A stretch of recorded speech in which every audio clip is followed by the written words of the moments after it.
आज हम class 10th का चैप्टर नंबर 12 पढ़ेंगे। अगर वीडियो अच्छा लगे तो लाइक एंड सब्सक्राइब करें।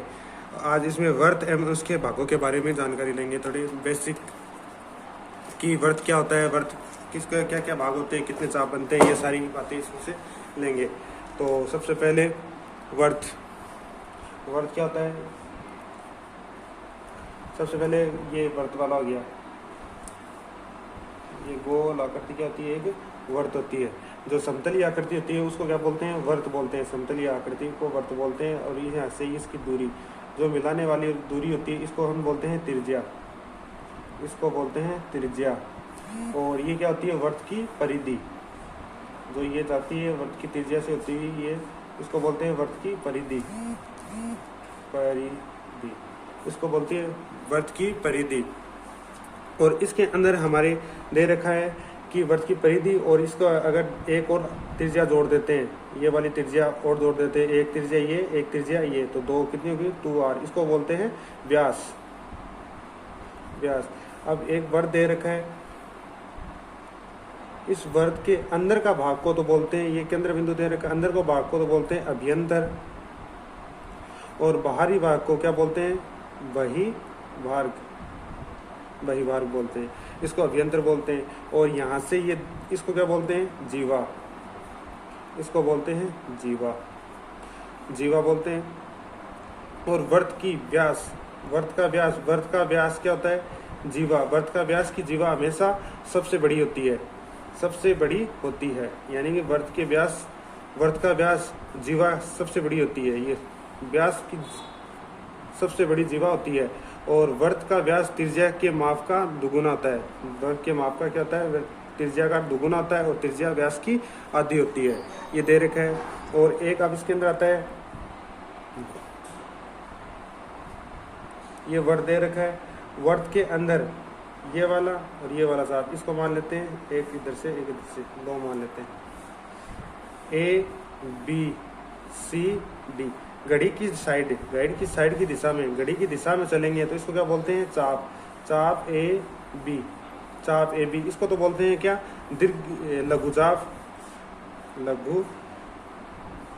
लघुचाप। इसको क्या बोलते हैं, लघुचाप। और ऊपर की साइड जो बड़ा बनेगा, जैसे CD चाप क्या बनेगा,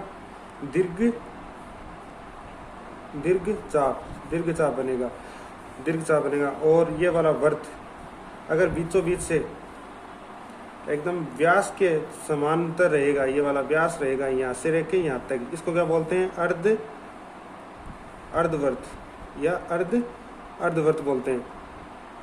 ये इसका बेसिक दे रखा है। और वर्त क्या होता है, एक समतलीय आकृति होती है। जैसे सिक्का दे रखा है, सिक्के में क्या होती है, ऊंचाई, उसको क्या बोलते हैं, बेलन। तो इसमें फर्क क्या होता है, वर्त का क्षेत्रफल क्या होता है, वर्त का क्षेत्रफल होता है πr²। और बेलन का क्षेत्रफल क्या होता है, πr²h। तो इसके अंतर कितने का है, सिर्फ ऊंचाई का अंतर रहता है, वो क्या होता है, वर्त का व्यास। ये दे रखा है, इसका बेसिक दे रखा है। अब इसके अंदर हम पढ़ते हैं प्रश्न नंबर 12.1 पढ़ते हैं। 12.1 में दे रखा है, खाली स्थान भरिए। तो फर्स्ट वाला दे रखा है, वर्त का केंद्र वर्त में स्थित होता है। वर्त का केंद्र किस में स्थित होता है, ये वर्त रह रहा, तो ये किस में होता है, अभ्यंतर में। तो इसका आंसर आ जाएगा अभ्यंतर में। फर्स्ट वाले का आंसर आएगा अभ्यंतर में। फर्स्ट का आंसर आ जाएगा क्या, अभ्यंतर में, अभी देखा था। दूसरा दे रखा है, एक बिंदु जिसकी वर्त के केंद्र से त्रिज्या से होकर वर्त के केंद्र से दूरी वर्त से अधिक हो तो वह कहलाता है वर्त के। ऐसे कोई वर्त दे रखा है, ये वर्त दे रखा है, और ये वाला त्रिज्या से अधिक दूरी पर, तो ये कौन से भाग में आएगा, कि ये तो हो गया अभ्यंतर, ये हो जाएगा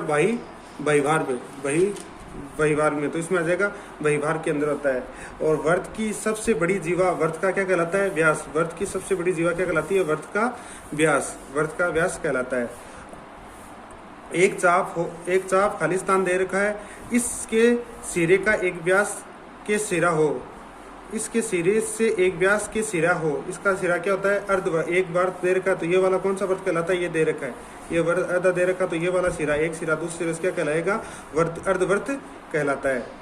और एक दे रखा है एक वर्त जिसके तल पर स्थित हो, जिस तल पर स्थित हो उसको कितने भागों में बांटता है। ये एक वर्त दे रखा है, ये दे रखा है, इसको कितने भागों में बांट सकता है। एक ये वर्त दे रखा है, वर्त को कितने भागों में, 1 2 3, तो कितने भागों में बांट सकता है, 3 भागों में। तो इसका हो जाएगा 3 भागों में। अब दे रखा है सत्य असत्य।